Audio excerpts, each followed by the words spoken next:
In what ended up being the fight of the night, Marvin Vettori dominated Jack Hermansson. We're talking about that and what might be next for the Italian superstar right now.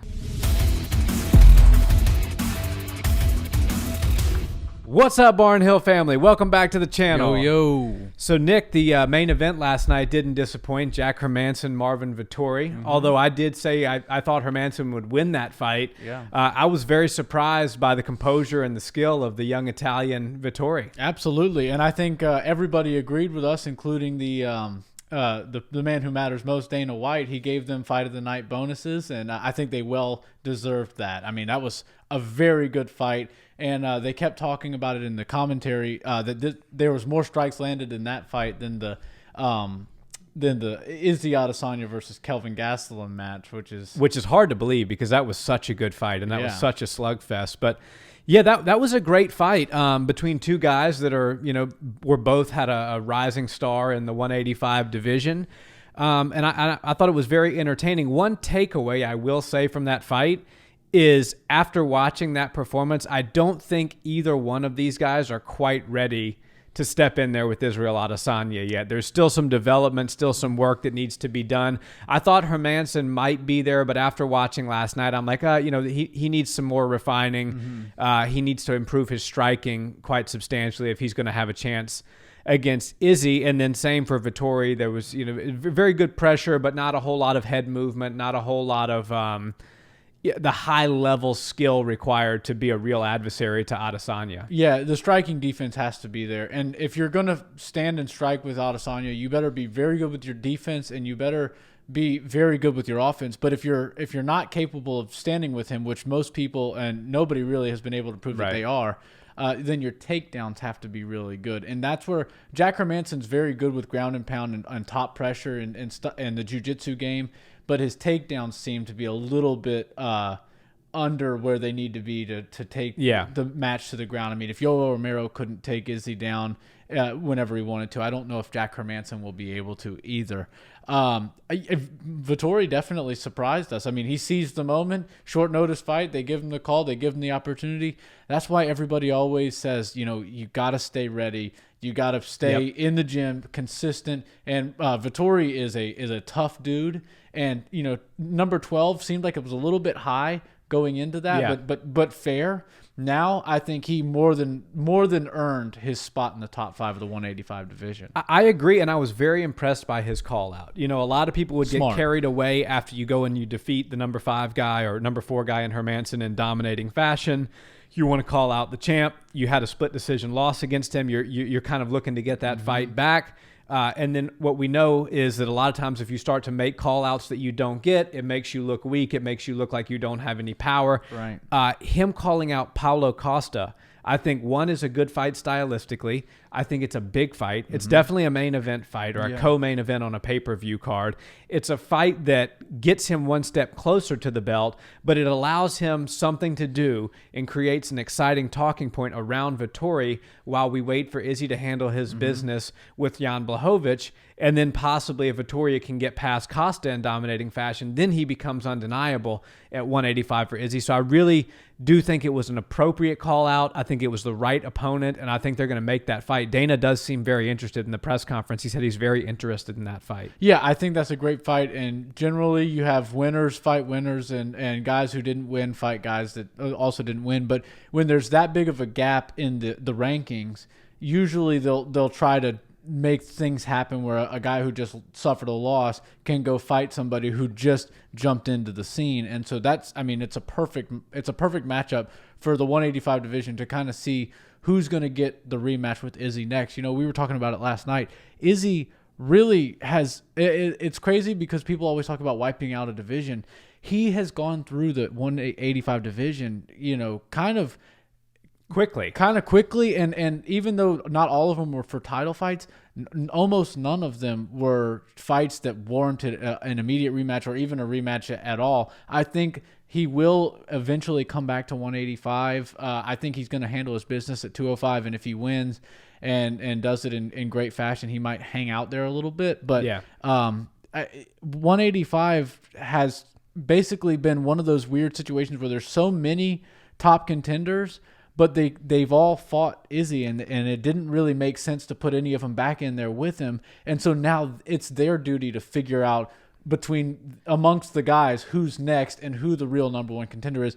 I think Robert Whittaker, it's safe to say he is, but he isn't calling for the Izzy fight right now, and Izzy's obviously not calling for it right now. So we have some ordering that needs to happen. It's a strange time in the 185 division because, as you said, you have a dominant champion in Izzy. And you have a guy in Robert Whittaker who literally destroys everybody not named Izzy. Right. But he can't beat Izzy. It reminds me of the John Jones-Daniel Cormier situation. Yes. In the sense that Daniel Cormier beats everybody at 205. He looks like a world beater, is a world beater, and then boom, John Jones comes back and beats him. Yeah. And John Jones has his number. He can't get past John Jones, but nobody else can get past Cormier. So it's almost like you serve as a gatekeeper, but not a traditional gatekeeper, and you're a guy who's outside the top 10 that's a grizzled veteran. No, you're a gatekeeper who's at the very top. Mm-hmm. You're like the last level that nobody can – you're like the second to last level that nobody can pass to get to the final level, and that's what Robert Whittaker is in the 185 division. I don't think either man that fought last night would beat Robert Whittaker. No. And I don't think Paulo Costa would beat Robert Whittaker, but I don't think at the same time Robert Whittaker, if he fought Izzy again, that would be any different. Right, yeah, and Paulo Costa is trying to get back in the win column. I think that he's marketable. The UFC would like to see him in more title fights, I believe. It doesn't really make sense to get him back in there with Izzy anytime soon because it just wasn't a competitive match. I think what he needs to do is get back to his old ways of winning and beating people like Marvin Vettori, who are really good guys. And if Marvin can win, I think it was smart because he hasn't been ultra active, since his Izzy fight. He's won all of his fights, 3 or 4, maybe 4 after Jack Hermansson, but it was smart of him to go after a top guy and arguably one of the biggest names in the 185 division. Paulo Costa is a star. Yeah. And it was smart for him to go in there. They're going to get a good spot on a card. It's a main event, co-main, like you said. Probably could be another fight of the night. He could get a great bonus off of it.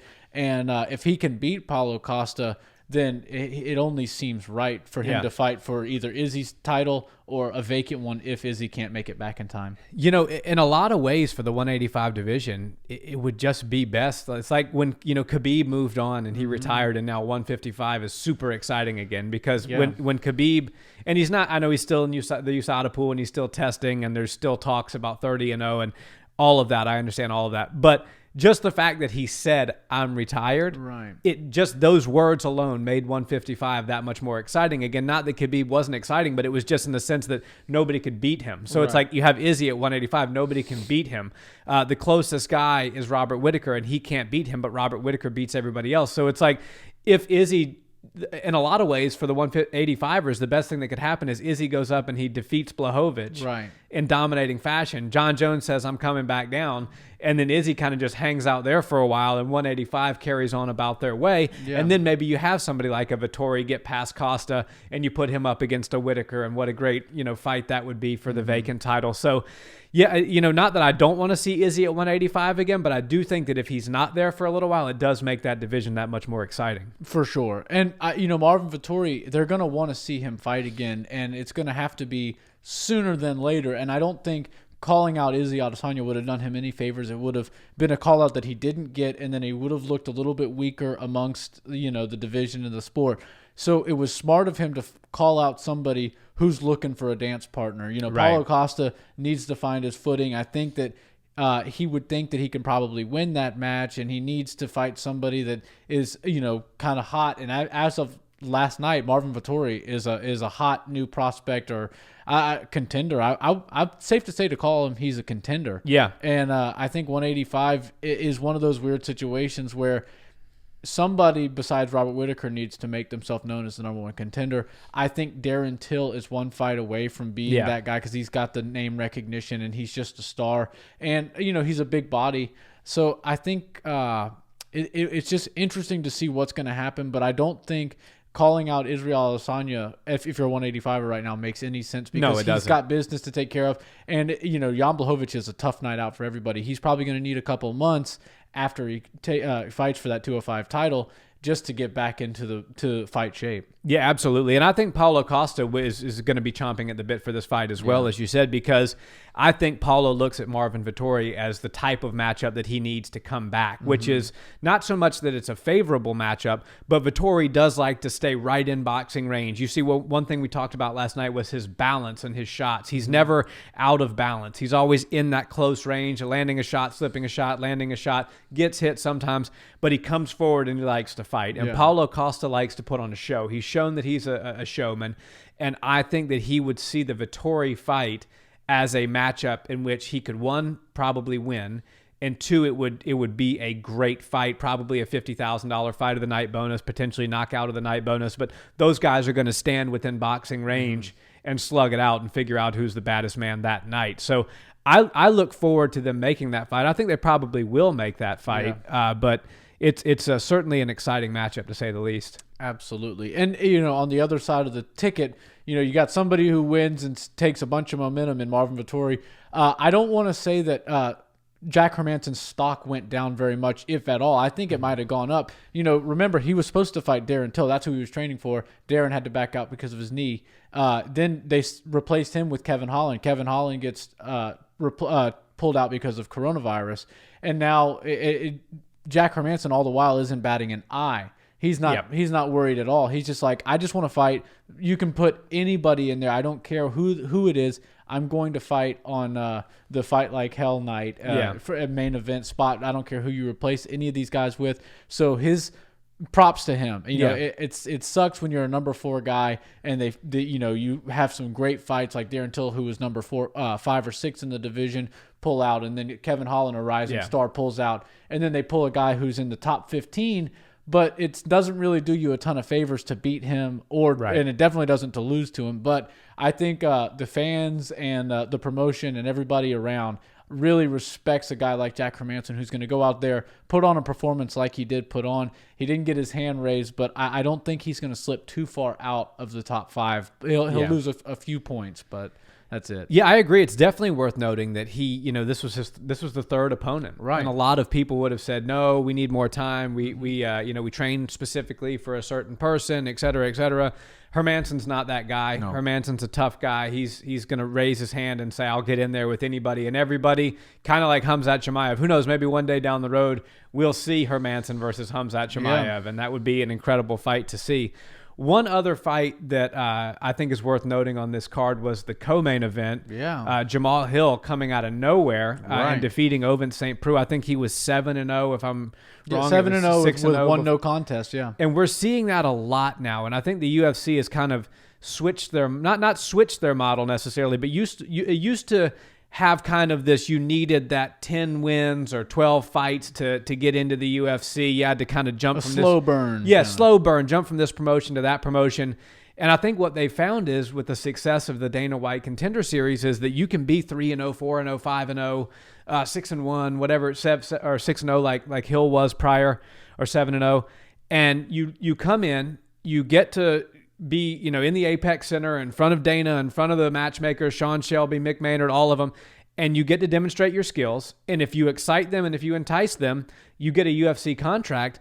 And what they're finding out is that a lot of this young talent, if they can capture them early, they can have a long, successful business relationship with them. And you're finding a lot of these guys in their early to mid-20s that are really fantastic fighters that were never heard of, that have this platform now. And I think you're going to see with, Alex Perez just fought for a title. Mm-hmm. You're going to see with the continued success of some of these guys that came up through the Contender Series, that this model of not having to have a whole bunch of wins and not having to have a 5 or 6 year pro MMA career prior to getting into the UFC is actually something that works and something that they're probably going to stick with. Yeah, and that's the thing is boxing is the model that we've always run off of, and boxing still to this day wants you to have a 20-0, 30-0 record before you're on TV and people even know who you are. Right. I think it's great that you see the Sean O'Malley's at 12-0. He's co-main eventing and fighting on big cards, and Alex Perez is fighting for titles, and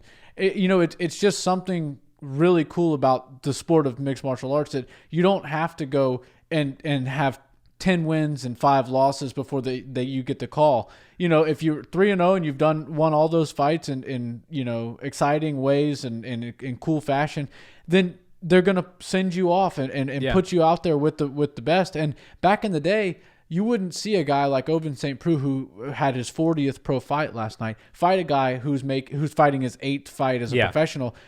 Some commissions won't even sanction that because it's just such a difference in experience.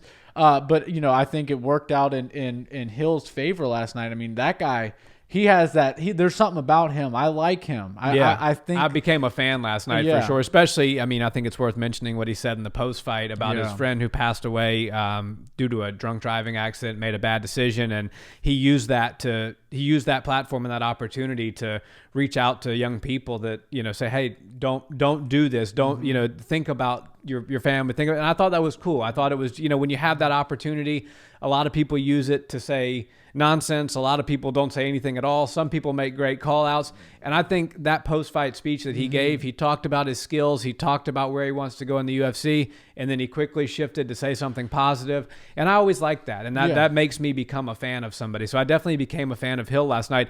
And definitely became a fan of the way he fights. I mean, he's got an exciting fight style. Ovince St. Preux is no slouch. As you said, that was his 40th pro fight. And he's been in there with some of the best guys in the world. He's been at the top or around the top for a long time.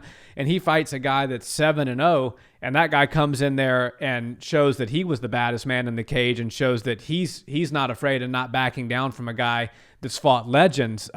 He also looked a little small to me. I said, well, maybe it's just because Ovince St. Preux is such a big, strong guy, former collegiate football player. But Hill did look a little undersized. And so I was kind of wondering, as I'm thinking about the 185 division, is Hill a potential guy that could go down? Did he come in the Contender Series and take a fight at 205 and trying to get his name out there so he's willing to do whatever? But could he find his natural weight class at 185? Or am I wrong in just thinking that because Ovince St. Preux is just such a large body? Yeah. Well, and he's a tall guy. He looked, I think they said it was 6'4", so he would look very big at 185. I think he looked comfortable at 205. I think he moved really well. He had some good speed on him. His shots were well placed and strategic. And when he did start to hurt Ovince St. Preux, he started to put it on him, but it was very strategic and it was calculated. He wasn't just throwing a bunch of stuff. And in those situations, you'll see somebody who has somebody up against the ropes, that for a boxing term, get caught with something, that just a guy under fire will just throw as like a Hail Mary. Right. And I think he showed a lot of composure. And I loved his post-fight speech. Fighters in a lot of ways get looked at by the younger audience and even older people as like a superhero or somebody a role model they can look up to. And when you have somebody come out and say something like, just do better, don't make dumb decisions, those types of things are almost as important as the stuff, the punches and the kicks that you do in the cage. And it really resonates with people. And if he can save some people from making dumb decisions, then hats off to him, because that's a very important message to get across to young people. And a lot of people that get into fighting, their backs against the wall, so to speak, in the world or in their life, and things might not be going their way, but instead of making bad decisions, they find themselves at a gym or something and start making some good decisions. That one little speech could have been the positive step forward that changes the trajectory of somebody's life. So I shout out to Hill for that. That was really good. Can't wait to see what he does next. I can't wait to see either. And I love this model. If you're good enough to fight the best in the world, I don't care what your record is. You can be 4-0. You can be 1-0. If you're good enough to beat Ovince St. Preux and you get in there and you defeat him, let's get on with it. The fighting career is a short-lived career.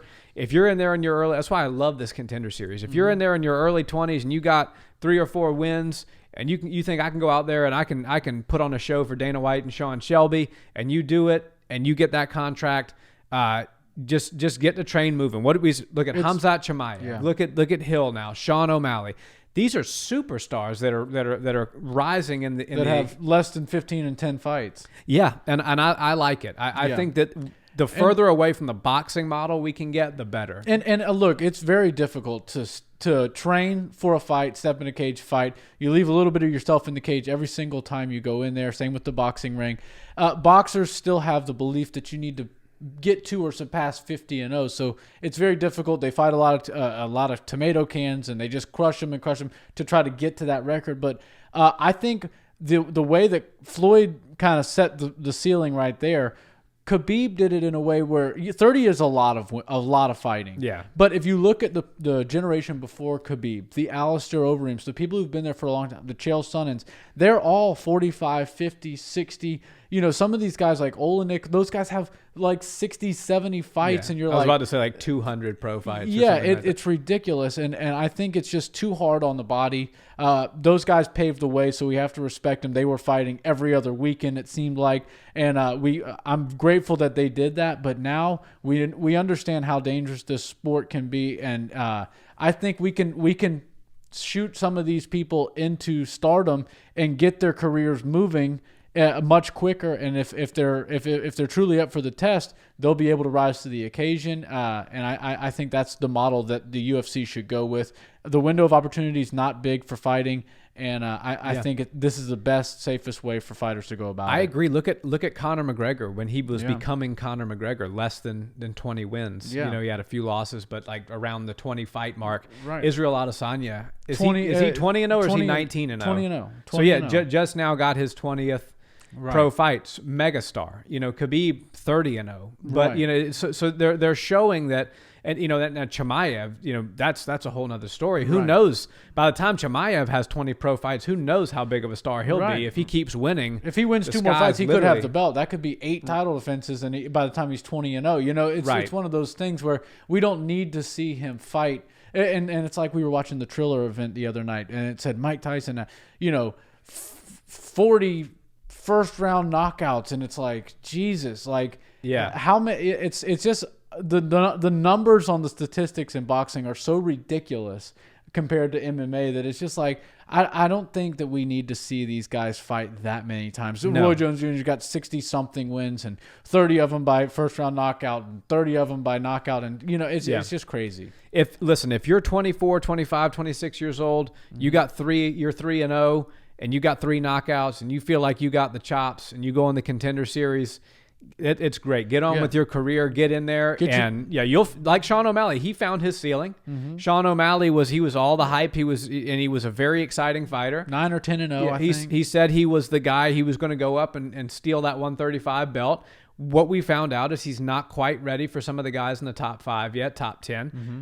But he's still he's going to grow with the company, and everything he does now is going to be bigger because of the spotlight that he had on him. Same with Hill, same with Chimaev. Even if these guys do suffer losses, the UFC has found a new way to build stars early on, and I really like the new model. Absolutely. Guys, let us know what you think. Vettori got a great win. Do you want to see him matched up against Paulo Costa next? And what do you think about Hill's victory? Also, let us know about that slam knockout last night. That was pretty wild. Definitely a 50K knockout of the night. Yeah, he got it. And the Monkey King is... that guy's cool. We always talk about be yourself. That guy is definitely himself. I'm a big fan of him now. Yeah. I didn't know too much about him before last night.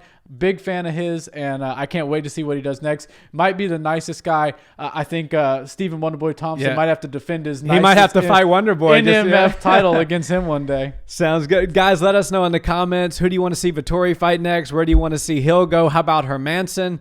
And please, as always, like, comment, and subscribe if you guys enjoyed the show. And check us out on audio where you listen to podcasts. We are there as well. Awesome. Have a great day, guys. Peace.